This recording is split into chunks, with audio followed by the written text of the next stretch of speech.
Hi guys, welcome back with another blog. I hope आप सब ठीक होंगे। मैं भी बहुत अच्छी हूँ। तो मौसम देख सकते हो आप, बहुत ही अच्छा मौसम है। बहुत तीखी धूप लगी हुई है। गर्मियाँ मोस्टली आ ही चुकी है, हम कह सकते हैं दिल बहलाने के लिए, क्योंकि कनाडा का मौसम बहुत ही ज़्यादा अनप्रडिक्टेबल है। बहुत ही पता ही नहीं चलता, कभी इतनी जल्दी बहुत ज़्यादा गर्मी हो जाती है और बहुत ही ज़्यादा एकदम से ठंड भी हो जाती है। ठीक है, बट आज एनीवे बहुत अच्छा मौसम है, तो इसलिए मैं बाहर बैठी हुई थी। तो मैंने सोचा बहुत देर से ना आपके साथ एक टॉपिक डिस्कस करना चाहती थी, तो बट कुछ ना कुछ और ऐड ऑन हो जाता था, तो वो रह जाता था। आज मैंने फाइनली सोचा कि मैं इस टॉपिक को पहले फिनिश करूँगी, तो और उसके बाद ही कोई और अलग वीडियो बनाएंगे। तो आज जिस टॉपिक के बारे में बात करने वाले हैं, वैसे तो इसके रिलेटेड हमने इसके इंटरनल पार्ट्स में और भी बहुत सारी वीडियोस इसके सेम, मतलब टॉपिक, मेन टॉपिक सेम ही है। ठीक है, बट अलग अलग वीडियोस होती है, उसमें अलग अलग चीज़ें होती हैं जो आपको बहुत ध्यान रखना पड़ता है। ठीक है, तो आज जो टॉपिक हम डिस्कस करने वाले हैं वो है कि जब आप विजिटर वीज़ा या टूरिस्ट वीज़ा अप्लाई करते हो तो उसमें फंडिंग वगैरह का क्या रहता है। ठीक है, मतलब कि फ़ंड्स वगैरह कितने शो करने पड़ते हैं, या फिर आप कह लो कि कितने शो करने चाहिए, कितने नहीं करने चाहिए। क्योंकि बैंक बैलेंस जो होता है ना, वो बहुत ही ज़्यादा इम्पॉर्टेंट रोल प्ले करता है जब आप विजिटर वीज़ा या फिर टूरिस्ट वीज़ा अप्लाई करते हो।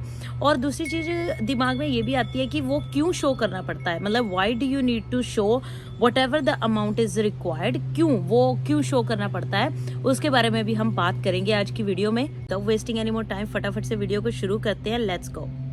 ये तो आपको पता है कि जब भी आपने विजिटर वीज़ा या फिर टूरिस्ट वीज़ा अप्लाई करना होता है तो आपको एक अमाउंट होती है जो शो करनी पड़ती है एप्लीकेशन में। आपके फंड्स दिखाने होते हैं कि आपके पास इतना बैलेंस है, इसलिए आप जो है, मतलब आप एलिजिबिलिटी उसकी पूरी करते हो विजिटर वीज़ा या फिर टूरिस्ट वीज़ा की। ठीक है, बैंक बैलेंस का क्या रहता है कि बैंक बैलेंस हर किसी के लिए डिफरेंटली वर्क करता है, हर किसी की प्रोफाइल के अकॉर्डिंग चलता है।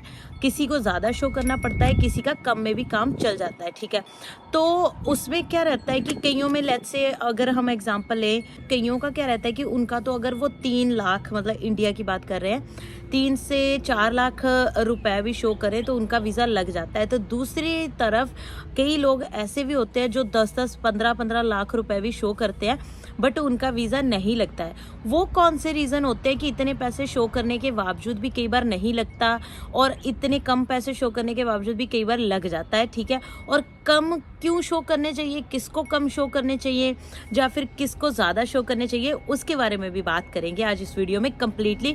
तो वीडियो को बिल्कुल भी स्किप मत कीजिएगा, कंप्लीटली थॉरली इस वीडियो को देखिएगा। और चैनल पे नए आए हो तो चैनल को सब्सक्राइब, वीडियो को लाइक एंड शेयर ज़रूर कर दो। और अगर मेरे साथ अपॉइंटमेंट बुक करना चाहते हो, कुछ डिस्कस करना चाहते हो, तो उसका लिंक मेरे डिस्क्रिप्शन बॉक्स में आपको मिल जाएगा। वहाँ पे जाके आप मेरे साथ अपॉइंटमेंट बुक कर सकते हो, और उसका लिंक आपको मेरे इंस्टाग्राम की बायो में भी मिल जाएगा। वहाँ पे भी आप जो है मेरे साथ अपॉइंटमेंट बुक कर सकते हो। अगर फिर भी कोई क्वेश्चन रह जाता है तो आप मुझे मैसेज कर लिया करो, मैं हमेशा रिप्लाई करती हूँ, हमेशा आपको जो है बता दूंगी जो भी आपका कंसर्न होगा। तो सबसे पहले चीज़ जो दिमाग में आती है कि किसने डिसाइड किया ये नंबर कि इतने पैसे शो करो, इतने कहीं भी नहीं लिखा हुआ कि आपको there is no mandatory number. Basically mandatory number मतलब कि कुछ भी ऐसा हार्ड एंड फास्ट रूल नहीं है, लिखा हुआ नहीं है कि इतने शो करो, इतने नहीं शो करो। ठीक है, सबसे पहले उनकी बात कर लेते हैं। उनके बारे में मैं आपको बता देती हूँ जिनको 3 लाख में भी, जैसे मैंने आपको बोला कि 3 लाख में भी वीज़ा मिल जाता है। ठीक है, वो लोग कौन से होते हैं? जब आप विजिटर वीज़ा अप्लाई करते हो या फिर आप टूरिस्ट वीज़ा अप्लाई करते हो, टूरिस्ट वीज़ा में आपको पता है कि टूरिस्ट वीज़ा वो लोग अप्लाई करते हैं जो यहाँ पे एज ए टूरिज्म के लिए आ रहे हैं, मतलब घूमने आ रहे हैं कनाडा। ठीक है, उनका टोटली एप्लीकेशन प्रोसेस डिफरेंट रहता है, मतलब चीज़ें सेम रहती हैं पर डॉक्यूमेंट्स वगैरह थोड़े डिफरेंट रहते हैं। जो टूरिस्ट वीज़ा के लिए अप्लाई कर रहे हैं उनको अपनी होटल बुकिंग, फ़्लाइट बुकिंग, ये सब कुछ शो करना पड़ता है। उस सिनेरियो में उनको पैसे जो है ज़्यादा शो करने पड़ते हैं, ज़्यादा शो करने पड़ते हैं। बट यहाँ पे दूसरी साइड भी हमें देखनी पड़ेगी।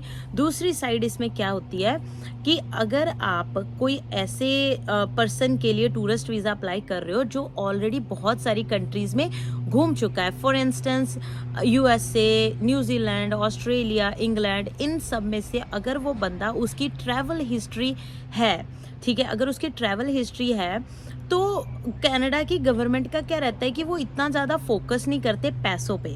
नो डाउट आपके पास उतने फंड्स आपको शो करने पड़ेंगे जितने की गवर्नमेंट को लगे कि हाँ इसके पास सफिशिएंट होंगे अगर ये कनाडा का ट्रिप लगाता है या लगाती है, ठीक है। मतलब कि आप कैसे कैलकुलेट कर सकते हो, लेट्स से आपने 2 वीक, क्योंकि आपको 2 वीक तो मेरे अकॉर्डिंगली लिखना ही पड़ेगा, 2 to 3 वीक्स आपने कनाडा में रहना है, क्योंकि एक दिन की तो ऑलमोस्ट फ्लाइट का ही हो जाता है, ठीक है। तो लेट्स से आपने 2 वीक्स का लिखा है, तो जो भी आप होटल बुकिंग कर रहे हो उसका आपको क्योंकि लगाना पड़ता है कि आपको होटल आपने बुक किया है, ठीक है। होटल बुकिंग लेट्स से आपकी होगी $100। हम $100 वैसे बहुत कम मिलता है, $100 पर डे, बट कई बार आप पूरे 2 वीक्स के लिए मतलब बुक करते हो तो शायद आपको डिस्काउंट भी मिल जाता है, ठीक है। तो 2 वीक्स का आप मोटा मोटा लगा लो कि $2000 हम लगा लेते हैं, ठीक है। $2000 मतलब आपको होटल के लिए चाहिए, जब $2500, ठीक है। $2500 ये मैं बहुत मिनिमम बता रही हूँ आपको, तो $2500 आपको मतलब होटल के लिए सिर्फ चाहिए, ठीक है। अगर ओनली 1 पर्सन के लिए अप्लाई कर रहे हो तो ऑन एन एवरेज $2000 की आप टिकट लगा के चलो, ठीक है। 2000 प्लस 2500 इज इक्वल टू $4500।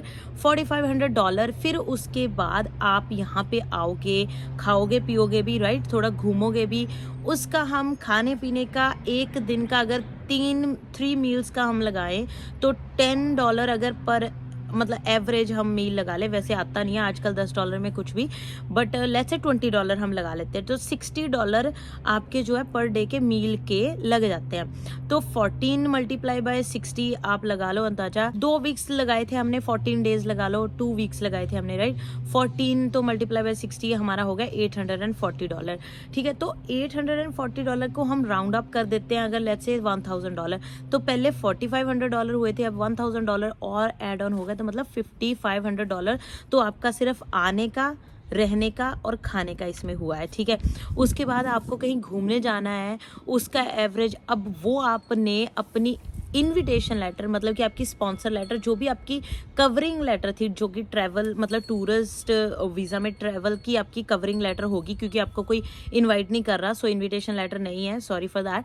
आपको कवरिंग लेटर कि आप क्यों जाना चाहते हो, आपने उसमें जो भी लिखा होगा कि मैंने यहाँ यहाँ घूमना है, उसके अकॉर्डिंगली अगर वहाँ पे किसी चीज़ की टिकट लगनी है, वो आपकी डेफिनेटली पहले ही रिसर्च करी हुई होगी, उसके अकॉर्डिंगली आपको पूरा कैलकुलेशन बिठानी है कि आपके कितने पैसे लगेंगे, ठीक है, कितने पैसे लगेंगे टोटल वो बिठाना है आपको। लेट्स से अगर हम घूमने फिरने का भी $1000 और लगा ले तो $6500 जो है आपका मतलब खर्चा ही है सिर्फ 2 वीक्स का, ठीक है। 2 वीक्स का $6500 आपका खर्चा हो गया। उसके बाद आप कहीं जाओगे, ट्रांसपोर्टेशन यूज़ करोगे, और भी जो भी कोई शॉपिंग वॉपिंग जो भी माड़ा मोटा आपने लिखा हुआ होगा उसके लिए आपको एक्स्ट्रा थोड़े से पैसे शो करने पड़ेंगे। तो लेट्स से अगर हमने राउंड अप 6500 बोला है तो राउंड अप कर दो इसको $10,000, ठीक है। मतलब मोटा मोटा आपको $10,000 आपके अकाउंट में शो करना पड़ेगा अगर आप टूरिस्ट वीज़ा के लिए अप्लाई कर रहे हो, ठीक है। मतलब अगर लेट्स से जैसे मैंने आपको बोला कि अगर आपकी ट्रैवल हिस्ट्री है तो आपका $7-8 हज़ार से भी चल जाएगा काम, मतलब $8,000 से भी चल जाएगा। बट अगर आपकी ट्रैवल हिस्ट्री नहीं है फिर उस केस में आपको $10,000 प्लस शो करने पड़ेंगे, क्योंकि $10,000 तो आपके सिर्फ यहाँ का खर्चा हो गया। ऑफिसर ये भी देखता है, मतलब इमिग्रेशन ऑफिसर जो है, कि जब भी let's say at least minimum last 3 month की स्टेटमेंट लगाओ, ठीक है।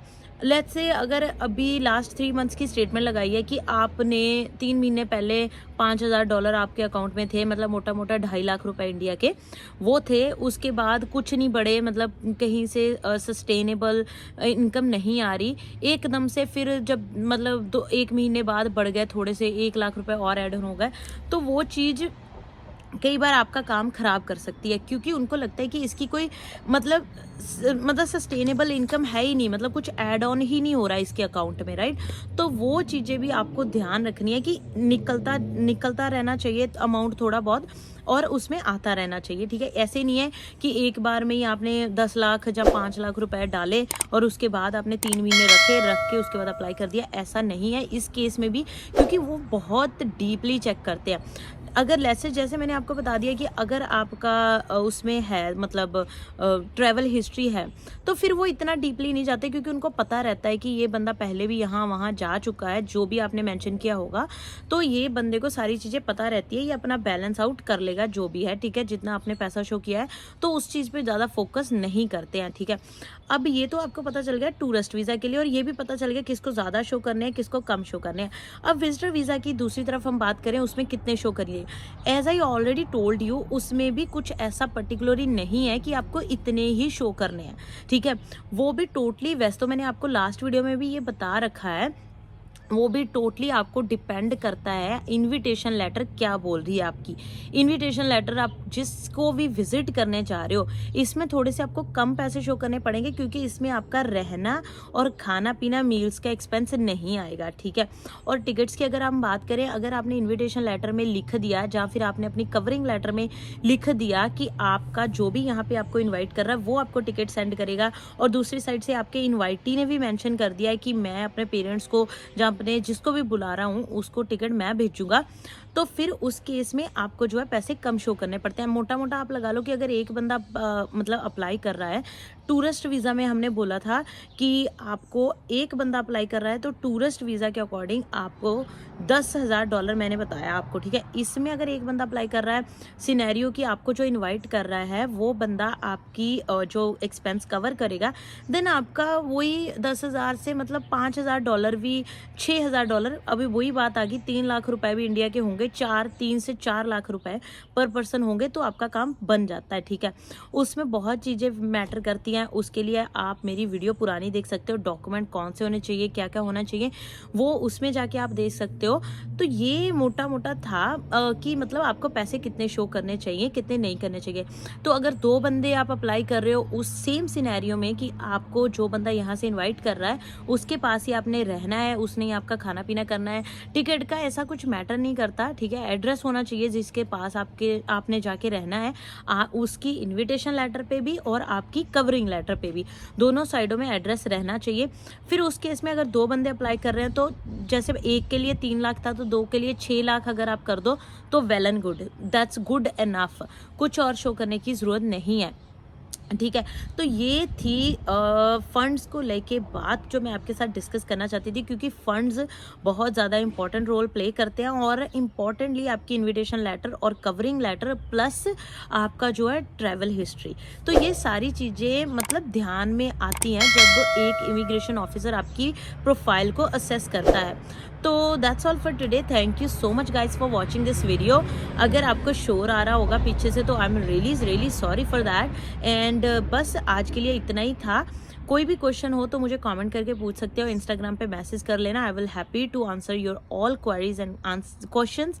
तो that's all for today, thank you so much guys for watching this video. I hope आपको आज की वीडियो बहुत पसंद आई होगी, पसंद आई है तो वीडियो को लाइक एंड शेयर ज़रूर कर दो।